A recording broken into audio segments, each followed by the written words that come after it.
네, 출애굽기 25장 23절에서 30절 말씀 우리 함께 봉독하도록 하겠습니다. 너는 조각목으로 상을 만들되 길이는 2규빗, 너비는 1규빗, 높이는 1규빗 반이 되게 하고 순금으로 싸고 주위에 금테를 두르고 그 주위에 손바닥 넓이만한 턱을 만들고 그 턱 주위에 금으로 테를 만들고 그것을 위하여 금고리 넷을 만들어 그 네 발 위 네 모퉁이에 달되 턱 곁에 붙이라. 이는 상을 맬 채를 꿰을 것이며 또 조각목으로 그 채를 만들고 금으로 싸라. 상을 이것으로 맬 것이니라. 너는 대접과 숟가락과 병과 붓는 잔을 만들되 순금으로 만들며 상 위에 진설병을 두어 항상 내 앞에 있게 할지니라. 아멘. 아멘. 예, 우리가 함께 또 성막에 대해서 함께 말씀을 나누고 있습니다. 성막에 들어가는 그 성구, 성전 기구들에 대해서 우리가 함께 말씀을 나누었죠. 그래서 다시 한번 좀 말씀을 나누면, 다시 한번 잊어버리지 않기 위해서 또 함께 말씀을 나누면은, 이렇게 하나님께서 우리들에게, 이스라엘 백성들에게 성막을 만들 것을 말씀해 주시죠. 성막을 만들어라. 모세에게 명령하셨습니다. 그리고 그 성막을 중심으로 이스라엘 백성들이 광야 생활을 합니다. 그리고 성막 중심으로 해서 또 여러 진치는 모습들도 있습니다. 그 지파별로 다 있고요. 그리고 이제 성막이 있고요. 그 안에 성소가 있죠. 성소. 그리고 성소 안에 성소를 또 둘로 나눠서 그 지극히 거룩한 성소라 해서 휘장 하나를 사이에 두고 지성소로 이렇게 나눕니다. 그래서 우리가 처음에 말씀 나눴던 것이 첫 번째 그 지성소에 들어가는 증거기였죠. 여호와의 언약궤라고 하는 그런 증거기였습니다. 하나님을 만나는 곳이다라는 것이었습니다. 그곳에서 하나님께서 말씀해 주신다라는 것이었고요. 그 지성소, 법궤 속에 여호와의 두 돌판을 넣었어요. 그리고 어제 우리가 말씀을 나눴던 것은 이제 그 위에 속죄소였죠. 그곳에서 하나님께서 만나 주시고 또 말씀해 주시는, 어떻게 보면 율법의 엄한 그 경고, 엄한 그것들을 하나님의 은혜로 이렇게 싹 덮어준다라는 것이었습니다. 속죄소는 다른 말로 시은좌라고 했고, 또 이 신약에 오서는 은혜의 보좌 이렇게도 말씀을 나눴습니다. 그리고 이제 들어가 보면 우리가 이제 성막의 모습들을 좀 생각해 보시면은요, 성막에 들어가는 문은 이제 한쪽밖에 없었어요. 하나, 동쪽으로 난 문 하나밖에 없었고요. 그래서 동문으로 들어가면 번제단이 나옵니다. 그곳에서 짐승의 각을 떠서 이제 번제 드리는 것이죠. 그래서 자신의 죄를 회개하고 뭐 이런 어떤 의미가 있습니다. 그리고 그 앞으로 가면 물두멍이 있었어요. 제사장들이 손과 발을 씻는 곳이었습니다. 그리고 물두멍에서 손과 발을 씻고 이제 성소로 들어가죠. 성소로 들어가면 가운데 이제 분향단이 있어요. 그리고 오른쪽에 진설병을 넣는 상이 있고요. 왼쪽에 이제 7 촛대가 있습니다. 그리고 그 가운데서 우리가 오늘 함께 나눌 말씀은 이 떡상, 일명 떡상이죠. 그리고 진설병을 넣는 그 상이라고 하는 것입니다. 그래서 오늘 말씀에도 보면은 진설병을 넣는 상을 어떻게 만든다고 합니까? 23절부터 말씀에 보면은 23절 말씀부터 보면, 너는 조각목으로 상을 만들되 길이는 2규빗, 너비는 1규빗, 높이는 1규빗 반이 되게 하고 순금으로 싸고 주위에 금테를 두르고, 떡상, 진설병을 넣는 상을 떡상이라고 하는데, 요즘에는 우리 젊은이들이 떡상을 다른 의미로 사용하더라고요. 뭔가 갑자기 막 올라간 거, 가치가 많이 올라가고, 갑자기 주식이 갑자기 올라가고, 값이 올라가고, 인기가 갑자기 올라가고, 뭐 이런 것들을 이 떡상이라고 하더라고요. 근데 어쨌든 떡을 넣는 상, 그래서 이제 성경에서는 진설병을 넣는 상이 바로 이 떡상이죠. 떡상을 조각목으로 만들고요. 역시 마찬가지로 이렇게 순금으로 겉을 쌉니다. 순금으로 금테 주위를 싸고, 또 이렇게 손바닥만한 턱을 만들죠. 여기에 이런 식으로 이렇게 턱을 만드는 것입니다. 턱을 이렇게 둘러서, 그 턱을 둘러서 이제 떡이 바닥에 떨어지지 않도록 하기 위한 것이죠. 이것도 뭐 의미가 있죠. 이따가도 말씀드리겠지만, 이 떡이 의미하는 것이 말씀이에요. 그러니까 말씀이 하나도 땅에 떨어진 것이 없게 한다라는 것입니다. 그래서 이제 턱을 만들고, 그리고 그 위에 올라가는 뭐 대접, 숟가락, 병, 붓는 잔, 그래서 모두 순금으로 만들어서 이렇게 그 위에 올라 놓습니다. 그리고 이제 거기 옆에 진설병, 이제 떡을 한쪽 6개, 총 12개를 이제 놓게 되어지고, 그것을 이제 매일 계속해서 떡이 올라가 있어야 되고요. 매 안식일마다 그 떡을 갈아 주었다고 하는 것입니다. 자, 여러분들 어떻습니까? 이 떡을 넣는 상이 있죠. 떡을 넣는 상이 중요할까요? 아니면 그 위에 올라가는 떡이 중요한 것일까요? 네, 오늘 말씀 보면은, 자, 30절 말씀 보면, 상 위에 진설병을 두어 항상 내 앞에 있게 할지니라 라고 말씀하죠. 상 위에 진설병을 두어 항상 내 앞에 있게 할지니라. 그러니까 어떻게 보면 이 하나님께서는 진설병을 넣는 상을 지금 만들려고 하시는 것입니다. 그러니까 상이 아무리 순금으로 싸고 아무리 이렇게 멋지게 만들어도 정말 그 상보다 중요한 것은 그 상이 올라가는 떡이다라는 것입니다. 진설병.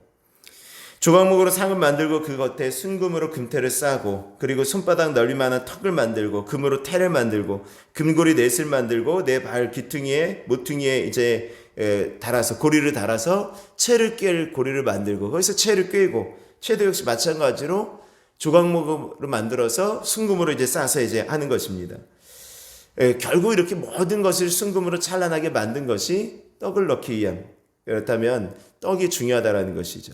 진설병이라는 말은, 이게 진설병이라는 것은 진열할 수 있도록, 떡을 진열할 수 있도록 만들어 놓은 것입니다. 그러니까 진열하는 떡이에요. 진열하는 떡이 이게 진설병입니다. 그러니까 근데 진설병의 문자적인 뜻은 그 얼굴떡이에요. 그 얼굴떡. 그래서 말하는 그 얼굴이 누구입니까? 하나님의 얼굴이죠. 그러니까 하나님의 얼굴 앞에, 또 이것이 뭐냐면 하나님의 앞에, 하나님 앞에 넣는 떡이다라는 것입니다. 그러니까 영어 성경에는 뭐 그렇게 말씀하고 있어요. 그 임재의 떡이라는 의미로 이렇게 말씀하고 있습니다. 그러니까 진설병은 하나님 앞에 항상 있게 하는, 하나님 앞에 두는 떡이다라는 것입니다. 그러니까 진설병이 의미하는 것이 무엇입니까? 아까도 잠깐 말씀드렸지만 진설병은 예수 그리스도를 의미하는 것이죠. 근데 예수님이 어디서 태어나셨죠? 베들레헴 마구간에서 태어나셨습니다. 근데 베들레헴이라는 뜻이 이 떡집이라는 뜻이에요. 그러니까 떡집에서 태어나셨다라는 것입니다. 그리고 예수님께서도 요한복음 6장 47절 이하의 말씀에 보면은 내가 곧 생명의 떡이다 라고 말씀하십니다. 내가 생명의 떡이니까 너희 조상들은 광야에서 만나를 먹었어도 다 죽었거늘 이는 하늘로서, 나는 하늘로서 내려오는 떡이니까 사람이 나를 먹어야 살 수 있다라고 말씀하십니다. 내가 사람이 이 떡을 먹어야 살아있는 영이 되어질 것이다 라고 말씀하시죠. 그러니까 예수님은 스스로 생명의 떡이다라고 말씀하신 것입니다. 이렇게 생명의 떡이라고 말씀하시면서 내 살을 먹고 내 피를 먹는 자는 내 안에 거하고 나도 그의 안에 거하겠다라고 말씀하시죠. 그러니까 그 말을 듣고 있던 이 바리새인들과 서기관들은 막 오해했어요. 예수님께서 내 살을 먹어야 된다, 내 피를 마셔야 된다라고 말씀하시니까 예수님이 덩치도 크지 않은데 어떻게 이렇게 그 살을 먹게 할 수가 있는가? 어떻게 그 피를 마시게 할 수 있는가? 하면서 오해해서 막 이렇게 또 논쟁하는 그런 모습들을 보지 않습니까? 주님께서 영적인 것들로 말씀하신 거죠. 예수님의 살과 피를 먹는다는 것은 무엇입니까? 예수님의 말씀을 항상 내 안에 먹는다라는 것이죠. 자, 떡은 그래서 예수님의 말씀을 의미하기도 합니다. 예수님의 말씀이 육신이 되어서 오셨던 분이죠. 하나님의 사랑이며 하나님의 말씀이죠. 그 떡상을 보면은, 이 떡상 보면은 이제 다리를 만드는 것입니다. 내 다리를 만드는 것이죠. 그리고 이제 내 다리를 만드는 거예요. 왜 내 다리를 만들었을까라고 했을 때, 이 떡상을 내 다리가 이제 든든하게 버티고 있는 것이죠. 그것은 뭐냐면 이 4라는 숫자가 의미가 있어요. 성경에도 보면은 이 숫자에 각 의미가 있거든요. 근데 4라는 숫자는 이 세상을 상징하는 숫자입니다. 그러니까 동서남북 이러잖아요. 동서남북. 그러니까 하나님의 말씀이 이 세상 어디로든지 구석구석 다 퍼져나가야 된다라는 것들을 또 의미하고 있는 것입니다. 우리는 항상 그리스도의 이 떡을 먹어야 되는 것이죠. 하나님의 말씀을 먹고 살아야 되는 것입니다. 그래서 이제 진설병이고요. 이 진설병은 또 무교병이죠. 무교병. 무교병이라는 것은 무엇입니까? 누룩을 넣지 않은, 효소를 넣지 않은 떡이죠. 그러니까 어떻게 보면은 효소를 넣지 않았기 때문에 이 맛은 별로 없을 수 있어요. 근데 이 효소가 의미하는 것이 무엇입니까? 이 영적인 의미는 이 고린도전서 5장 7절의 말씀이면 7절 8절의 말씀이면은 너희가 새 덩어리가 되기 위하여 묵은 누룩을 내어 버리라 라고 말씀합니다. 묵은 누룩, 그러니까 묵은 누룩을 내어 버리라. 그래서 이 누룩에 대해서 묵은 누룩도 말고 괴악하고 악독한 누룩도 말고 오직 순전함과 진실함에 누룩 없는 떡으로 해라 라고 말씀합니다. 여기서 말하는 누룩은 이 죄라는 어떤 의미가 있겠죠. 그러니까 누룩 없는 무교병, 이 순결한 이 떡을 하나님 앞에 드리는 것입니다. 우리가 하나님 또 무교병이 되기를 원하시는 거죠. 죄 없이 정말 정결하게 거룩하게 살아가기를 하나님께서 원하시는 것입니다. 그리고 또 이 진설병에는 레위기 24장 7절에 말씀하면은 유향을 각 줄 위에 얹는 거예요. 유향을 이제 딱 얹습니다. 떡 위에는 유향이 있었습니다. 그래서 유향과 함께 먹는 것입니다. 유향 이 기름은 성령님을 의미하는 것이죠. 그래서 우리가 예수님이 성령으로 잉태하시고 침례하실 때 성령을 받으시고 또 성령을 파송해서 주신 분이 바로 예수님이십니다. 주님은 언제나 성령과 함께 하셨죠. 그래서 성령이 주님께서 역사하시도록 하게 하셨다라고 말씀합니다. 떡이 그리스도의 말씀이라면 유향은 성령님이죠. 그러니까 이 말씀과 성령이 항상 같이 가야 된다는 것을 의미해요. 말씀이 의미가 있더라고요. 또 이렇게 비유도 하더라고요. 이 말씀을 벽난로에 비유를 합니다. 벽난로. 그리고 성령은 불을 의미하죠. 그래서 여러분들 생각해 보세요. 벽난로인데 불이 없어요. 냉랭하죠. 근데 불인데 이게 가둬두는 게 없어요. 막 퍼지면은 또 위험할 수 있죠. 그러니까 하나님 항상 성령님은요 말씀 안에서 역사할 때 가장 능력이 크게 나타나는 것입니다. 근데 이게 잘 안 되시는 분들은 간혹 가다가 이 영적인 것 막 강조하시는 분들은 막 성령님이 어떤 뭐 하다 보면은 이게 말씀과 멀어지는 그 말씀과 상관없는 일들을 막 하는 거예요. 내가 하나님의 계시를 받았다 막 이러면서 막 하다 보니까 거기서 막 이상한 어떤 이단들이 나오고 막 이러는 것 아니겠습니까? 성령님은 항상 말씀 안에서 말씀하시는 것을 여러분들 믿으시기를 바랍니다. 성령이 하시는 일들이 뭐였습니까? 주님께서 하신 말씀을 생각나게 하시는 거였어요. 하나님의 말씀을 생각나게 하시는 분이 성령님이세요. 그러니까 성령님은 그 말씀 안에서 역사하시죠. 그래서 또 말씀이 성령으로 함께 역사돼야 그 역사가 더 배가가 되어지는 것입니다. 진설병의 법칙이 있습니다. 레위기 24장 5절에서 9절에 말씀하면 만드는 법칙이 있더라고요. 고운 가루로 만들어야 되고 또 삶거나 찌어서는 안 되고 구워서 만드는 것입니다. 이 진설병 구워서 만들고요.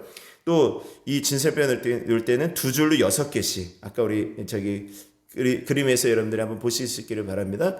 두 줄씩 6개씩. 그래서 12개는 12지파를 상징하는 것이겠죠. 이 유향기름을 맨 윗줄마다 넣는 것이고 이것을 안식일마다 넣는 것입니다. 그리고 거룩한 곳에서 먹으라라고 말씀하셨습니다.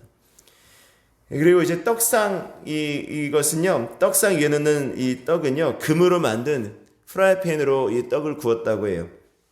하나님께서는 떡상 위에 진설병이 항상 있게 하라고 하셨죠. 오늘 말씀 30절 말씀에 보면은 상 위에 진설병을 두어 항상 내 앞에 있게 할지니라 라고 말씀합니다. 근데 그럼 어때요? 이제 떡을 새로 구워요. 떡을 새로 구워서 이 떡상이 항상 있게 하려면 어떻게 했습니까? 이게 엄청 빠른 속도로 정말 순식간에 하나는 내가면서 하나는 들어오게 뭐 이렇게 순식간에 새 떡을 올려 놓았다고 합니다. 이 일주일 동안 이 떡상에 올려놨던 떡은 부패하지 않았다고 하고요. 뭐 따뜻하고 계속해서 따뜻함을 유지했다라는 그런 이야기도 있습니다. 그래서 떡을 만드는 것도 이 진설병, 특별히 하나님께 올리는 떡을 만드는 그런 것은요, 특별한 또 기술을 요구했다고 해요. 철저한 또 기술이 보완으로 했는데요. 이 가르모 가문이라는 곳에서 떡을 구웠는데 이 성전이 무너지게 되어졌습니다. 성전이 무너지니까 이 랍비들이 가르모가 이 떡 만드는 기술을 이방인들에게 알려줄까 봐 굉장히 걱정하고 염려했지만 그 가르모는 이 기술을 가르쳐 주지도 않고 그 떡을 구워 다시는 굽지도 않았다고 하죠. 뭐 이런 이야기도 있습니다. 그래서 나중에 랍비들이 그들에게 그 떡을 굽지도 않았는데 그 월급을 계속해서 주었다라는 그런 이야기도 전해져 내려오고 있습니다. 어쨌든 오늘 이 말씀 속에 중요한 것은 뭐라고요? 진설병을 넣는 상징의 중요한 것은 진설병이다. 하나님 앞에 항상 있게 해야 된다. 진설병은 뭐라고 말씀드렸습니까? 주님의 말씀이다. 예수님이다. 라고 말씀을 드렸습니다. 오늘 이 시간 이 말씀의 의미를 다시 한번 기억하시면서 하나님 오늘 우리가 살아가면서 더 중요한 예수 그리스도 또 주님의 말씀을 붙드는 한 날이 되게 하여 주시옵소서. 말씀과 성령으로 충만하게 하여 주시옵소서. 말씀뿐만이 아니라 주의 성령으로 충만하여서 말씀을 또 전하는 복음 전하는 귀한 한 날이 되게 하여 주시고 또 하나님께서 주신 재능을 하나님의 영광을 위해서 사용할 수 있는 복된 날이 되어지게 하여 주시옵소서. 또 내일 있을 어린이 축제를 위해서 계속해서 기도해 주시기를 바랍니다.